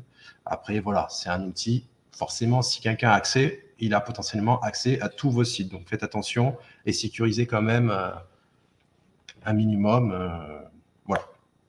Donc, voilà à quoi ça ressemble. C'est une capture que j'avais déjà présentée, mais ça va dans la continuité un petit peu des problèmes et des solutions qu'on a. Voilà. Ce que je vous recommande, c'est de créer une installation quand même. Alors 2000 sites, ça va, ils gèrent sans problème. Mais des fois, quand il s'agit de faire des traitements en bulk, ça peut être un peu long. Donc voilà, nous on a une installation déjà par pays. Et après, sur des thématiques, par exemple, on a des sites locaux, c'est une installation. Des sites plus dédiés à une ville, c'est un type d'installation. Voilà. Au début, vous pouvez tout mettre dessus, mais vous allez voir que plus vous le remplissez, plus ça va ramer un petit peu. Et puis voilà. Donc là, vous avez le nombre de connectés. Ici, vous avez un sorte de monitoring. Vous pouvez voir les sites de nombre déconnectés. Alors souvent, il y en a, ils me disent, oh, je l'ai installé, mais c'est vrai que j'ai souvent des déconnexions.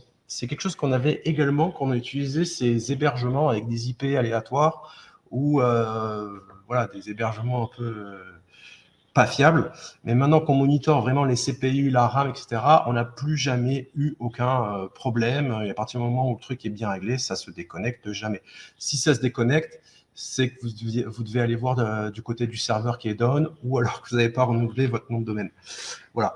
Et ce qui, du coup, c'est bien pratique. Donc ça, c'est une capture que j'ai fait hier, où on peut voir également le travail de tous les rédacteurs. Donc ça, c'était à la date d'hier. Voir le flux de ce qui a été publié, est-ce que ça va pas. Et en un seul clic, vous pouvez faire toutes les mises à jour du WordPress, des thèmes, des plugins. Voilà, ça fait vraiment gagner un temps fou. Après, je ne vais pas détailler tout le produit, mais vous pouvez vraiment, voilà, si vous voulez décider d'ajouter un plugin sur tout votre réseau de sites, vous pouvez le faire en 2 clics directement par cette interface. Voilà, les possibilités sont... Après, il y a pas mal d'extensions supplémentaires, mais ça fait gagner beaucoup de temps et ça permet également de faire un petit monitoring et également de pouvoir avoir une gestion de site avec type de catégorie, parce que vous pouvez taguer. Là, par exemple, c'est le détail des sites internet. Vous avez les sites internet, vous pouvez connecter ici en un seul clic au site. Et là, vous pouvez mettre différents tags avec éventuellement l'IP du serveur si vous voulez vous connecter, savoir l'IP instantanément, sans passer par Cloudflare, parce que Cloudflare clash l'IP, soit les différents tags. Donc, c'est vachement pratique. Voilà. Après, le problème qu'on a eu beaucoup, l'erreur que tout le monde a fait, je pense que vous l'avez fait aussi, c'est acheter des thèmes sur ThemeForest, des trucs comme ça, des thèmes payants, ou peut-être même des thèmes payants qui sont normalement payants et que vous avez peut-être dupliqué sur plusieurs sites. Ce qu'il faut savoir, c'est que ThemeForest, quand vous l'achetez, même si le thème gère plusieurs designs et plusieurs types de sites, vous avez le droit d'utiliser que sur un seul site. Et le problème aussi qu'on a eu, c'est des vieux thèmes qui ne sont plus maintenus, qui ne sont plus sur les plateformes et sur lesquels on doit les laisser sur des serveurs en PHP 7.4 parce qu'ils ne sont pas compatibles 8.0. Et ça, c'est encore un travail qu'on repousse pour plus tard pour les rendre compatibles en PHP 8.0. Mais c'est une erreur qu'on ne fait plus. Aujourd'hui, le but, c'est de supprimer tous ces problèmes de droit, d'erreurs 500 qui peuvent arriver parce que le thème est plus compatible avec la nouvelle version du WordPress. Les thèmes sont plus maintenus. Je suis sûr que c'est des problèmes que vous avez rencontrés souvent. Et ça, on ne peut plus se permettre. Il faut que tout roule, il faut que tout soit nickel, quoi. Donc là, aujourd'hui, on utilise essentiellement Divi, de plus en plus Elementor, les deux se valent. Le gros avantage, c'est que vous avez des licences qui sont illimitées. Donc voilà, ça ne coûte pas grand-chose. Mais le gros avantage, c'est que vous avez plus ce stress des sécurités, des hacks. Vous pouvez mettre les thèmes, les mises à jour des thèmes sans problème. Vous pouvez les dupliquer. Et vous êtes tranquille voilà, avec l'esprit, avec le droit et avec les futures mises à jour. Vous savez que votre site, vous le créez, votre réseau de style, vous le créez, et c'est pour du long terme, quoi. Voilà. Après, ça c'est une petite parenthèse, comment avoir les bonnes images pour le SEO. C'est un problème qu'on a eu cette année, on a parlé un peu au black and white. Le problème des images libres de droit, c'est que souvent, même quand tu achètes les licences, tu reçois toujours des courriers où le mec te demande de valider ta licence, de vérifier que tu as la bonne licence, etc. Donc ça te fait perdre du temps. Le problème, c'est que c'est une image libre de droit, elle est dupliquée, donc elle est utilisée par plein d'autres sites, et Google dévalue ça. Voilà, il préfère quand tu as une image qui est unique. Parfois même, c'est difficile de trouver la bonne image qui correspond à ton secteur d'activité préféré. Et pour ranker sur Google Images, c'est vrai que voilà, le fait d'avoir une image unique, d'avoir un format plus grand que l'actuel, et le fait d'ajouter les exifs avec le nom d'appareil, photo qui a été pris, le type d'appareil, etc., ça fait un gros plus. Et il y a des gens qui se sont positionnés sur Google Images, par exemple, avec uniquement en bourrinant les exifs, les mots-clés, et en faisant croire qu'à Google que la photo a été prise par un vrai appareil photo, par exemple. Donc c'est pour ça qu'on avait créé, donc là encore, quelque chose qu'on avait présenté sur ImageGG. Donc c'est vrai qu'on a reçu pas mal donc on l'avait offert gratuitement au Black and White. Donc un outil qui vous permet, en fait, vous mettez, donc qui est connecté à Midjourney, vous mettez vos mots-clés, vous pouvez choisir les différents types de ratios, vous pouvez modifier les exifs directement, et ça vous crée l'image, et automatiquement on convertit l'image Midjourney qui est en PNG en JPEG en intégrant les exifs, ce qui fait que pour les moteurs de recherche, il ne peut pas voir que c'est fait par l'intelligence artificielle, et ça rajoute de la qualité, surtout quand on voit des fois les problèmes d'indexation, d'ajouter des images comme ça sur vos sites internet. Voilà. Donc ça, c'est un script. Voilà. Bon, je pourrais vous le filer. Vous pouvez contacter le support TextBulker. On vous donnera le script. C'est quelque chose qui est très, très, très utilisé. Donc, il a un peu du mal à marcher actuellement sur la version qu'on a mis gratuite en ligne. Mais le but, c'est que vous installiez le script chez vous. Limite, vous mettiez un développeur pour regarder un peu le code, pour voir comment c'est fait, pour voir que c'est possible d'automatiser Midjourney avec une API. Il n'y a pas de problème. Et après, vous mettez sur vos serveurs, vous en faites ce que vous voulez, mais le but, c'est un usage interne. Voilà. Pour un rédacteur, une équipe de rédaction en interne. Donc, voilà. Donc avec ce problème, donc on a créé ce truc et on retrouve également une solution donc sur Image Text Bulker où beaucoup de gens nous disent voilà c'est quand que les images arrivent. Alors sachez que les images elles sont utilisables mais c'est sur demande parce qu'on a beaucoup de voilà on est en train encore de bien régler. Je pense que ça va pas tarder d'ici la fin du mois on va le mettre disponible pour tout le monde. Si vous voulez tester de suite vous pouvez nous envoyer un petit message au support et on vous débloque. Mais grosso modo les mêmes fonctionnalités qui sont sur Image Bulker sont disponibles, qui sont sur Image GG sont disponibles sur Text Bulker et vous pouvez générer l'image en fonction de plusieurs éléments, donc soit le titre de l'article, soit le mot-clé que vous avez soumis. Donc le titre de l'article, c'est le titre qu'a généré l'intelligence artificielle, soit le texte qui a été soumis par l'utilisateur, uniquement les expressions sémantiques utilisées, parce qu'on utilise les expressions sémantiques, ou le combo des deux qui est le texte soumis en ajoutant l'expression sémantique et qui permet en fait de donner vraiment à manger à mi-journée pour faire quelque chose de quali. Voilà, donc là vous pouvez choisir le ratio, vous pouvez choisir si vous voulez les exifs, pas les exifs, et sur votre article Text Bulker, vous aurez votre image, et si vous décidez de la pusher sur un WordPress, vous allez pusher votre article avec l'image. Voilà. Petite chose qui m'a fait perdre une année de travail, grosso modo, attention aux concurrents et aux concours. Les gens sont, voilà, les concurrents vous balancent, ou les concurrents, des fois il y a Google qui surveille. Donc, par exemple, au concours Next Level, attention, ils m'ont blacklisté un WIS complet. Ça veut dire que même des noms de domaine qui n'étaient pas installés, qui n'avaient rien dessus, ils ont réussi à me blacklister. C'est-à-dire que tous les domaines qui étaient sur ce registrar, sur ce WIS, étaient blacklistés. C'est pas quelque chose qui arrive, ça m'est arrivé au moment la première fois, mais en échangeant aux apéros, c'est déjà arrivé. Salmioche, que vous pouvez connaître, qui est quand même quelqu'un de très technique, très compétent, avait créé, à l'époque, même avec plusieurs personnes, 400 sites internet, et s'était fait blacklister en une journée parce que Google avait quelque chose qui était anormal. C'est pour ça que faites attention. Quand vous voyez des tweets où les mecs disent je crée 10 000 sites, 20 000 sites ou 50 000 sites, je sais pas, machin, je sais pas comment ils font. En tout cas, bravo à eux. Alors, je sais pas si c'est des sous-domaines ou autre chose, mais faites attention. Google peut blacklister un WIS complet et tous les domaines, même s'il n'y a rien dessus. C'était Namebright, voilà, des gros domaines expirés, parfois qui valaient plusieurs milliers d'euros. Tout est parti, entre guillemets, en fumée et voilà. Balance et usurpation d'identité. Donc, c'est vrai que, nous, c'est vrai que nos sites, quand on cherche, on les trouve assez facilement. Des fois, on me fait des remarques en disant que, tes sites, ils sont trouvables assez facilement. Après, on fait quand même un effort pour faire vraiment des sites de qualité, avec un beau design qui ajoute une plus-value à l'utilisateur, ce qui fait que même si Google vient, il n'y a pas vraiment de raison qui nous bloque. Alors après, on est à l'abri de rien. Mais à l'époque où j'étais au top sur l'achat de crédit, Opinel et Mutuel, il y a des gens qui se faisaient passer pour moi sur les forums de Google en disant aidez-moi à passer premier, j'achète plein de liens, je cherche à acheter des liens. Je peux retrouver les messages et voilà, c'est vraiment. Après, les sites ont tombé un petit peu naturellement, ils ne sont pas fait blacklister. Mais voilà, les concurrents sont prêts à tout, à la fois vous faire du DOS le soir, vous balancer sur les forums. Voilà, c'est comme ça. Faites attention. Et si je peux vous donner un conseil, faites un maximum de sites propres, voilà, et pensez durabilité plutôt que des trucs éphémères qui scrapent, copient, traduisent et que dans quelques mois ou quelques jours ça tombe et où ça marchera même peut-être pas du tout aujourd'hui. J'ai plus trop l'expérience de ce genre de choses, donc je peux pas vous dire. Après, avec tout ça, ce que je vous recommande, c'est quand même de sécuriser également votre avenir, c'est-à-dire d'investir dans l'immobilier. Donc, le gros avantage, c'est que chaque société, vous pouvez avoir un bien immobilier. Donc, c'est quelque chose qui est parfaitement légal. C'est quelque chose qu'on a fait.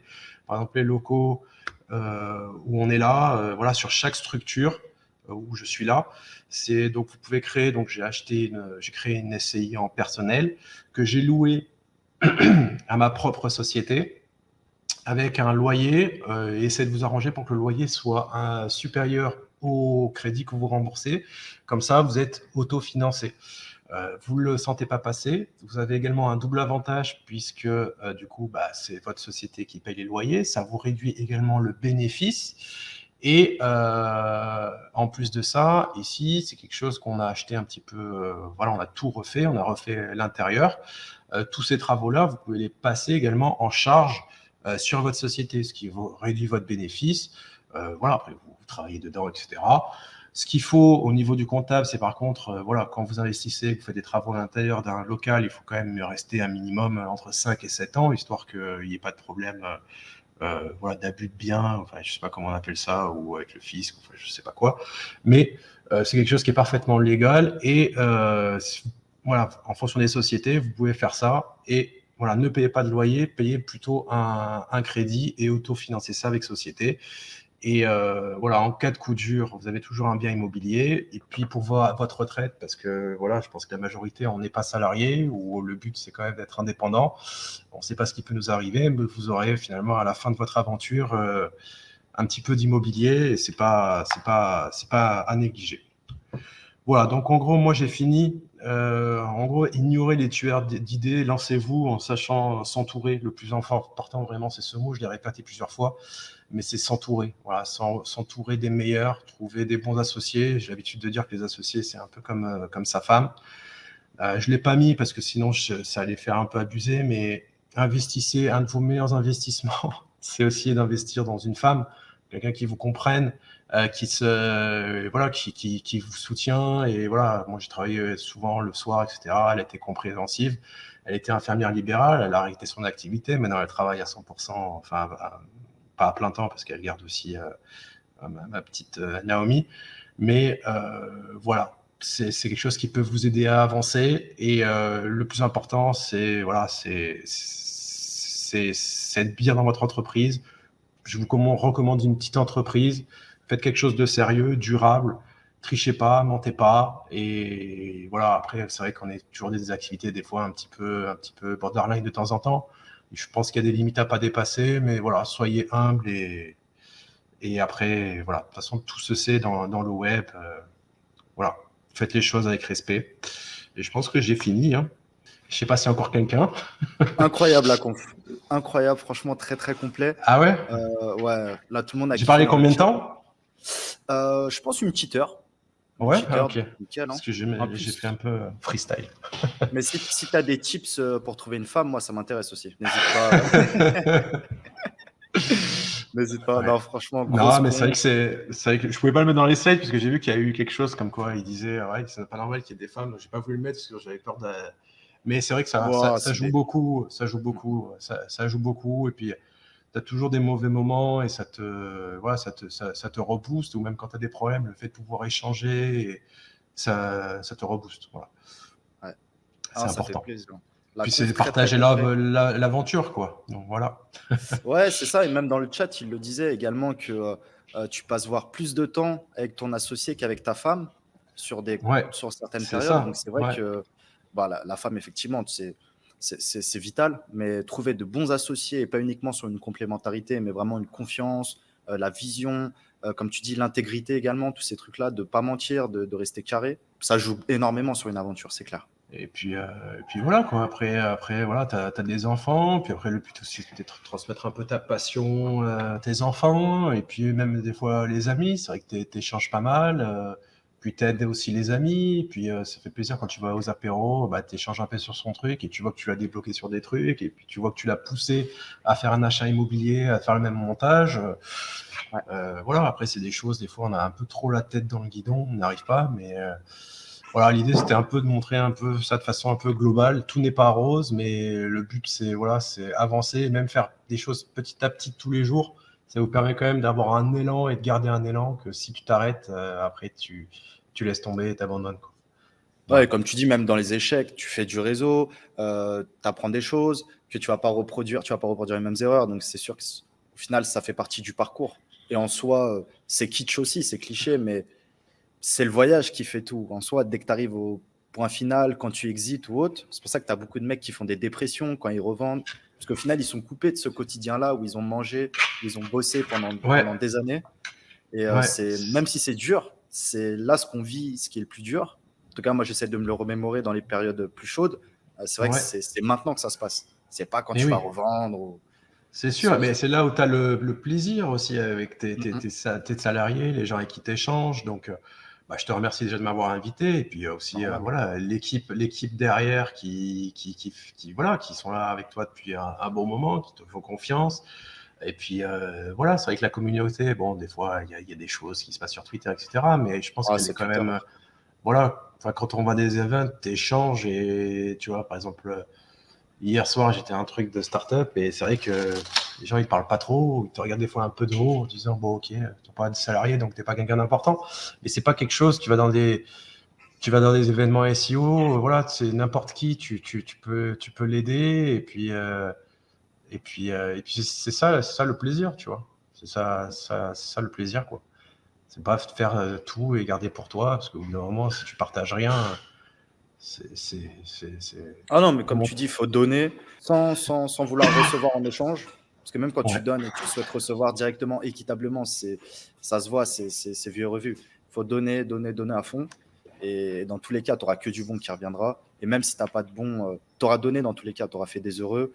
Moi, c'est vrai que je fais beaucoup aussi de conférences ou de tout le gratuit, j'en ai Ouais. fait. Donc, je me rejoins clairement dans ta vision. C'est ça, ouais. Et ça a toujours été positif, tu vois. Et du kiff en plus, juste de recevoir des remerciements, des feedbacks. C'est ça, c'est ça, c'est ça. Ouais, leur fait de refaire les remerciements et puis voilà, même c'est toujours intéressant. Moi, ce que j'adore, c'est échanger même avec des concurrents, des clients et je m'intéresse beaucoup à leur business et de temps en temps, je leur sors une idée, le machin et ça le débloque, tu vois. Là, par Ouais. exemple, hier, il y a un mec qui faisait des trucs de garde-meubles par ville. Il me dit, ah, j'arrive pas à me positionner sur les villes, etc. Et je lui dis, bah, vas-y, montre-moi ton site. Alors, il parle tu vois, il monte la page garde-meubles Nice. Et ben, ça parle de garde-meubles. Et je lui dis, mais là-dedans, rajoute les vrais noms des entreprises des garde-meubles, parce que tu es une société de mise en relation de garde-meubles. Le fait, ne serait-ce rien que le fait que tu ajoutes des vraies entreprises avec le vrai numéro de téléphone, les vraies datas qui sont à Google Maps, ça va donner un boost. Et c'est pour ça que ce genre de site, il fonctionne bien. C'est parce qu'il donne de la vraie data et Google est capable de le détecter. Et il dit, ah, c'est super et tout, je vais le mettre en place, etc. Parce que après, c'est vrai que tu as toujours peur un peu de mettre en avant tes concurrents, mais alors pour lui, c'est même pas des concurrents, c'est des gens avec qui il travaille. Donc il peut le mettre, alors il n'est pas obligé de mettre le backlink, mais il les met et ça lui crée un contenu de qualité, quoi. Ouais. Donc, et là, ça a débloqué, et puis je suis sûr qu'il va le mettre en place, ça va lui faire un petit déblocage sur l'ensemble, quoi. Ouais. Sûr et Non, non, certain. retour d'expérience, toi, tu l'as vu un coup d'œil, c'est clair. Et pour poser quelques questions que j'avais notées pendant ta conf, Ouais. pour retourner sur la partie business, est-ce que tu as vendu certaines de tes entités, à part les sites, ou même est-ce que tu peux nous en dire plus sur. Parce que là, Alors, le tu nous as. seul truc que j'ai vendu, c'est la société de crédit, 1 euro.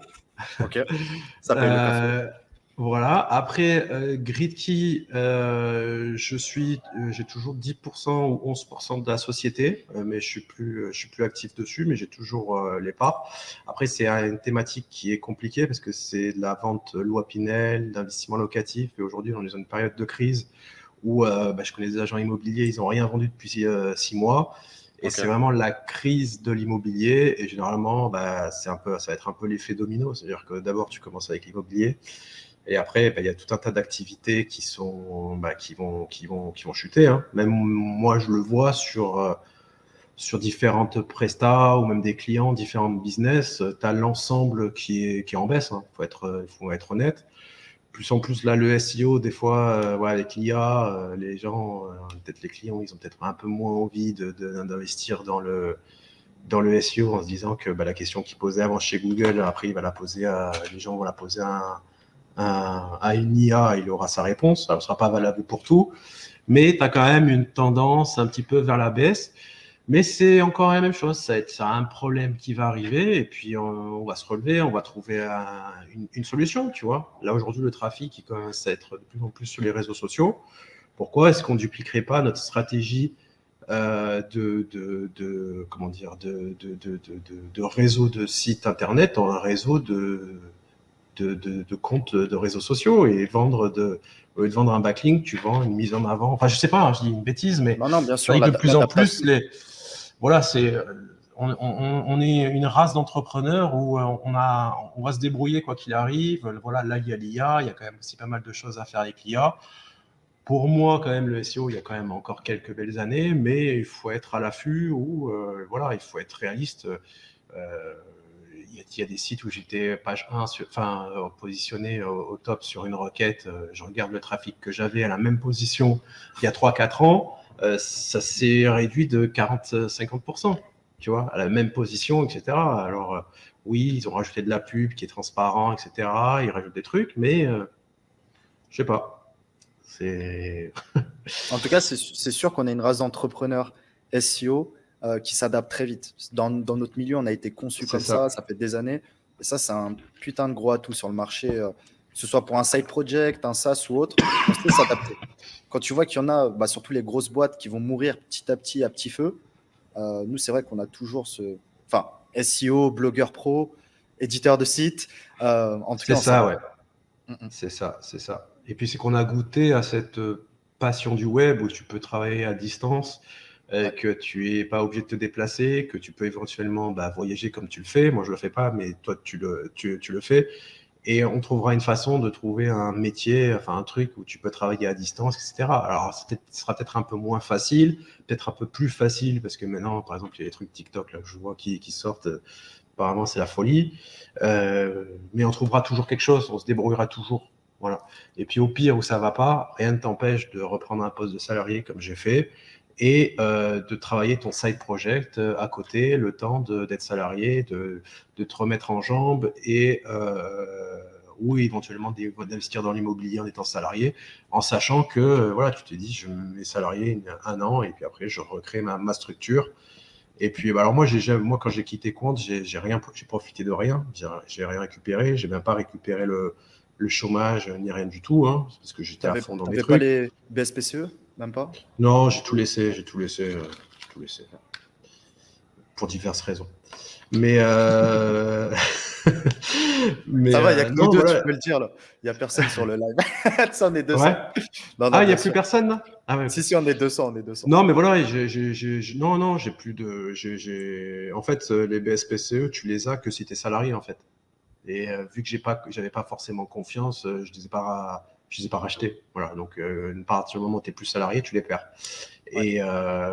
Et vu que j'avais déjà plusieurs structures, etc., je pouvais pas me mettre au chômage. Mais là, aujourd'hui, voilà, quelqu'un qui est salarié, il se met au chômage. Quand tu as le chômage 1 an ou 2 ans, tu peux créer ta structure, avancer et en même temps être payé par l'État. C'est une chance énorme, la France, pour ça. Tu vois. Moi, j'en ai pas profité. Mais si c'était à refaire, peut-être que. Enfin, je pouvais pas parce que bon, j'avais déjà d'autres structures. Mais voilà, quelqu'un qui est un peu en galère, parce qu'on arrive dans une période un peu galère, voilà, il peut se remettre salarié et se dire voilà, je travaille 6 mois, 1 an, et après je me remets à mon compte, je travaille à fond dans mon truc. Une fois que j'ai validé le soir en travaillant un petit peu, et voilà, la Si France, c'est- si c'est c'était à quand refaire, même pas mal.